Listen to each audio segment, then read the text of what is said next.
মূল কথাটা হলো এটা, আমি এটাই বুঝাইতে চাই, আল্লাহকে ভুলে না চান। আল্লাহকে বাদ দেব কেন আমরা? মালিককে বাদ দেব। চারটি শ্রেষ্ঠ নিয়ামত শুনেন, কষ্ট করেই বসছেন। চারটা শ্রেষ্ঠ নিয়ামত আল্লাহ আমাদেরকে দিছে, একটু ভাইবা দেখেন। এক, আল্লাহ এত বড় শ্রেষ্ঠ মালিক, তিনি আমাদের রব, ঠিক না? দুই, মুহাম্মাদুর রাসূলুল্লাহ সাল্লাল্লাহু আলাইহি সাল্লাম সর্বশ্রেষ্ঠ রাসূল, আমার রাসূল। এর চাইতে দামি রাসূল আল্লাহ কাকে দিছে? লাকাদ মান্নাল্লাহু আলাল মুমিনিন। ও ভাই লাইট এটা দিন, লাইটটা বন্ধ করেন। লাকাদ মান্নাল্লাহু আলাল মুমিনিন ইদ বাআথা ফীহিম রাসূলাম মিন আনফুসিহিম। কোরআন শরীফে সূরা আলে ইমরানের মধ্যে আছে। আল্লাহ তাআলা বলেন, ঈমানদার বান্দারা, আমি আল্লাহ তোমাদের সমস্ত মুমিনের উপরে সবচেয়ে বড় যেই দয়াটি করেছি সেটা কি জানো? আমার কলিজার টুকরা, আমার আপন বন্ধু, আমার সবচেয়ে প্রিয় বন্ধু, আখিরি রাসূল, আমার বন্ধু, আমার তোমাদের জন্য দিয়েছি। আমি বন্ধুকে দিছি, আমার কলিজার টুকরাটা দিছি। এই আমার এমন বন্ধু, যে বন্ধুরে আদম থেকে ঈসা সমস্ত নবী এবং নবীর উম্মতরা পাইতে চাইছিল, আমি কেউরে দেই নাই, আমার কাছে আগলাইয়া রাখছিলাম সেই প্রথমেই সৃষ্টি করে। কিন্তু শেষ পর্যন্ত তোমরা আমার আখিরি বান্দা, তোমাদেরকে দিয়েই দিলাম, তোমাদেরকে দিয়েই দিলাম, তোমাদেরকে দিয়েই দিলাম। বন্ধু যখন কাঁদে আমি তখনও দেখছি, তায়েফে যখন পাথরের আঘাতে রক্তাক্ত, তখন তো আমি ছিলাম। দান দান শহীদ হয়ে যখন বেহুশ হয়ে গর্তে পড়েছিল উহুদের ময়দানে, আল্লাহ বলে, বান্দা আমি তখন ছিলাম, আমার মায়াও ছিল। পেটে যখন পাথর বাঁধে ক্ষুধার কষ্টে, আমি তো তখনও ছিলাম। কিন্তু তোমাদের কাছে দিন পৌঁছায় দেওয়ার জন্য আমি আমার সবচেয়ে কলিজার টুকরার এই কষ্টগুলো আমি আল্লাহ সয়ে নিয়েছি, তবুও যেন আমার বান্দা তোমরা দিন পেয়ে যাও। কি বলে? এত কিছু আল্লাহ তাআলা আমাদেরকে এত বড় শ্রেষ্ঠতম রাসূল দান করলেন, কেন আমরা হেরে গেলাম? আল্লাহ আমাদের রব, শ্রেষ্ঠ মুহাম্মদ সাল্লাল্লাহু আলাইহি সাল্লাম আমাদের রাসূল। এবার আসেন, কোরআন এর চাইতে শ্রেষ্ঠ কিতাব কোনটা? বলেন না বাপ, এর চাইতে দামি বই কোনটা? সারা পৃথিবীর সমস্ত জেনারেল, এই স্কুল কলেজ ইউনিভার্সিটি, সারা পৃথিবীর সমস্ত বইয়ের পড়া একত্র করলেও তো আল্লাহর কসম আলহামদুলিল্লাহ রাব্বিল আলামিনের আলহামদুর সমপরিমাণ মর্যাদাও হবে না, হবে না। সারা পৃথিবীর কোন ধর্মাবলম্বীর কাছে আল্লাহ নাজিলকৃত আসমানি কিতাব নাই, জানেন এটা? মুসা আলাইহিস সালামের উপরে যে তাওরাত নাজিল হয়েছিল, এখন মুসা নবীর অনুসারী যে ইহুদিরা দাবিদার, তাদের কাছে আল্লাহ নাজিলকৃত কিতাব যেটা, ওইটার কোনো আসলি কপি, মূল কোনো কপি আল্লাহর কসম পৃথিবীতে নাই। ঈসা আলাইহিস সালামের উপরে নাজিলকৃত যে ইনজিল, যেটা আল্লাহ নাজিল করছেন ঈসা নবীর উপরে, আজকের পৃথিবীর যে খ্রিস্টানরা, গোটা ইউরোপের, তারা দাবি করে তারা খ্রিস্ট, মানে যিশু খ্রিস্ট ঈসা আলাইহিস সালামের অনুসারী, কিন্তু তাদের কাছে আসমানি কিতাব যেটা আল্লাহ নাজিল করছেন এটা নাই। যেটা তারা মানুষের দেয় ইনজিল, কিতাবুল মুকাদ্দাস, বাইবেল, এটি তাদের বানায় না। হ্যাঁ, হেরাই স্বীকার করে, এটা আমার কথা না, বুঝেন নাই আমার কথাটা? ওরাই স্বীকার করে যে এটা আমাদের খ্রিস্টের 600 বছর পরে, 1000 বছর পরে তাদের কোনো ধর্মগুরুর বানানো। হিন্দু ধর্মের হেরা তো প্রথম থেকেই দাবি করে না যে তাদের কোনোটা আসমানি কিতাব, বুঝেন নাই? বেদ, পুরাণ, গীতা, ভগবত, রামায়ণ, এটি একটাও কি না আসমানি। ভাই এটি কিচ্ছু না, আসলেও কিচ্ছু না। সারা রাত মেহনত করে আপনি কিছুই বুঝতেন। যাই হোক, তো এগুলো একটাও কি না আসমানি। তো তাহলে পৃথিবীর কারো কাছে আল্লাহ নাজিলকৃত আসমানি কিতাব এই মুহূর্তে নাই, কসম। কিন্তু আল্লাহ তাআলা 1450 বছর আগে, 1500 বছর আগে নবী সাল্লাল্লাহু আলাইহি সাল্লামের উপরে যেই অক্ষরে, যেই শব্দে, যেই বর্ণে, যেই বিন্দুতে কোরআনুল কারীম নাজিল করেছেন, গোটা পৃথিবী আসমান আর জমিনের মধ্যে কোরআনুল কারীম ঠিক হুবহু সেই রকমই আছে। কি বাপ, বন্ধুও প্রমাণ করছে এটা নিখুঁত, শত্রুও প্রমাণ করতে বাধ্য হয়েছে এটাই নিখুঁত। কোন দুশ্মনের, কোন কাফের বেঈমানের গবেষণাতেও কোরআনুল কারীমের কোন শব্দ ভুল প্রমাণিত যে এই শব্দটা আলগা ঢুকাইছে এমন নাই।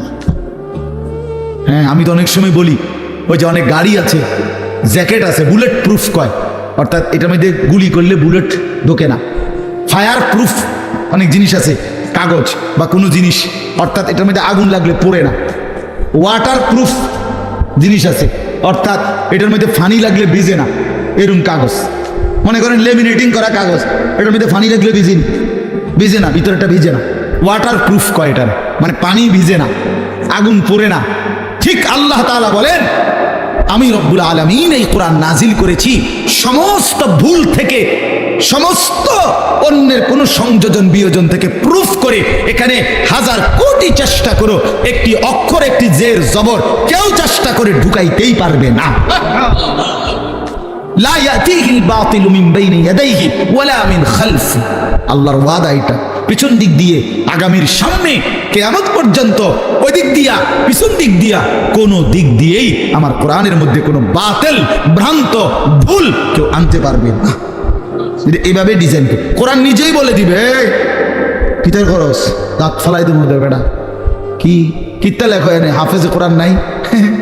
একজন দুইজন, কয়েক লাখ, কোটি কোটি হাফেজ, ওরা ধরাই দিবে না। কথা বুঝেন নাই? কেমনে লুকাইবা তুমি? কোরআন কারীমের মধ্যে কিছু আলগা সংযোজন করার সিস্টেম আছে। হাফেজের কলিজার থেকে সরাবে কেমনে?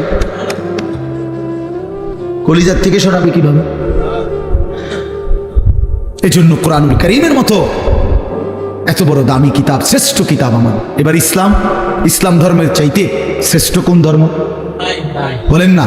না না না, যুক্তিতেও কি আছে, কি বাস্তবতাও এটা, যৌক্তিক বিচারও এটা। ইসলামের চাইতে শ্রেষ্ঠ কোন? পৃথিবীর সমস্ত সৌন্দর্য ইসলামের মধ্যে, সবাই জানে এটা, সবাই জানে। নবীজির তরিকা, নবীজির কোন সুন্নাত, বিশ্বাস করেন আল্লাহর কসম, আমাদের প্রিয় নবী সাল্লাল্লাহু আলাইহি সাল্লামের কোন একটি ছোট্ট সুন্নতের মোকাবেলায়ও সারা পৃথিবীর কারো কোনো মডেল ডিজাইন এক চাইতে সুন্দর আজকের এই দিন পর্যন্ত প্রমাণিত হয় নাই, হয় নাই। হ্যাঁ, দাড়িওয়ালা চেহারা এটাই সুন্দর, দাড়িবিহীন চেহারা পৃথিবীর কোনো গবেষণায় সুন্দর প্রমাণিত হয় না।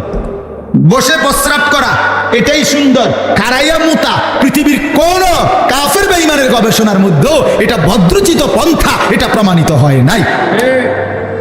যা সুন্নত তা সুন্দর, যা রাসূলুল্লাহর তরিকা, যা ইসলাম, তাই শ্রেষ্ঠ, তাই শ্রেষ্ঠ।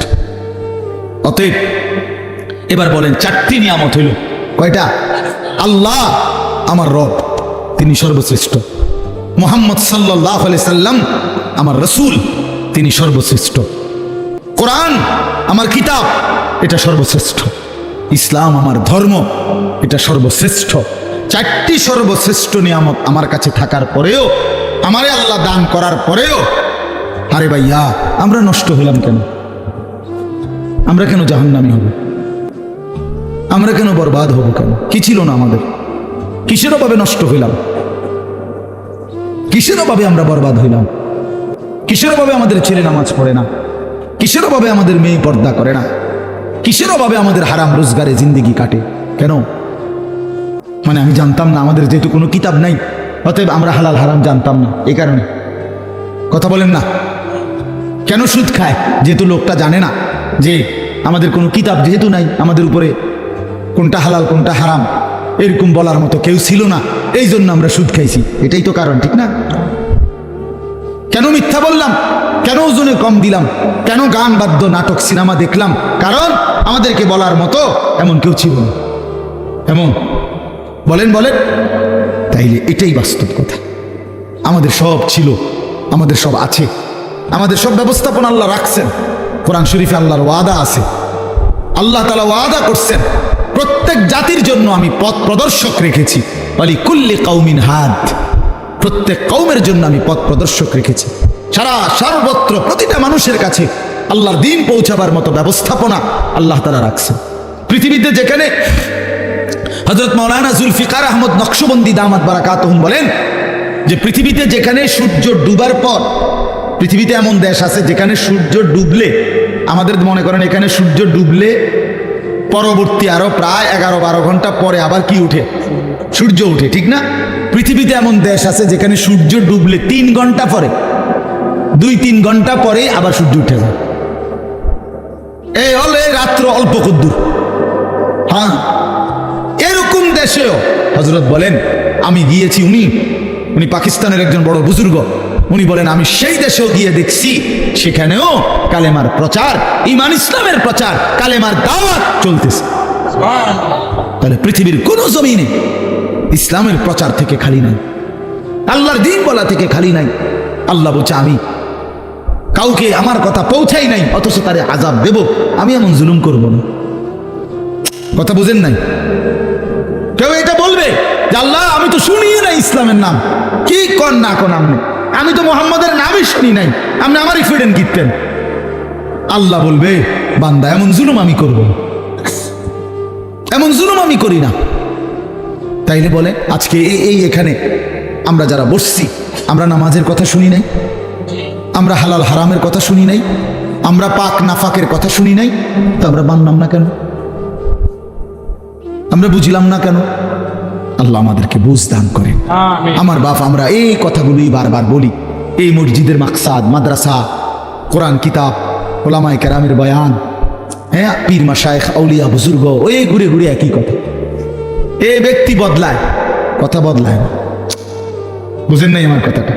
ব্যক্তি বদলায় আর কি, আমি বললে, উনি বললে, সে বললে, ও ব্যক্তি না বদলায়, কিন্তু কথা তো আল্লাহরই কথা।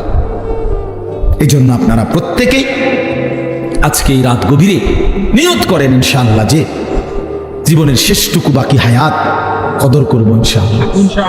বাপ আমার, ভাই আমার, পর্দার আড়ালের মা বোন আমার, সবাই মিলে ফিকির করা উচিত। জিন্দেগি যদি কদর না করি, বিশ্বাস করেন কোনো রাত, কোনো দিন আর কোনো দিন ফিরে আসে না।